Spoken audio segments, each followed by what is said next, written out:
All right, so the question was, how sensitive are they? Here's unit 1, and here is unit 2. You got this remote, and as you can see, let's put it down, sorry, I can activate it. Now they're activated. How sensitive are they?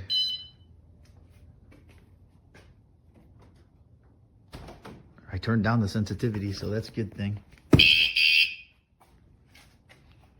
And if it goes off anymore, they're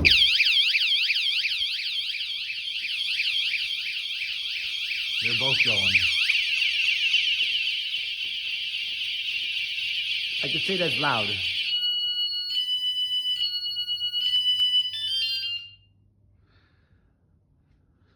Well, the only trick is now they have to get mounted to the inside of the trailer. So that'll hopefully stop that. I've even added extra security as well, where it goes from one side to the next side. I should have probably got a little bit longer, and then I could have locked this down completely, but this will stop. This is looped in, and the other side is looped in. That's it for now.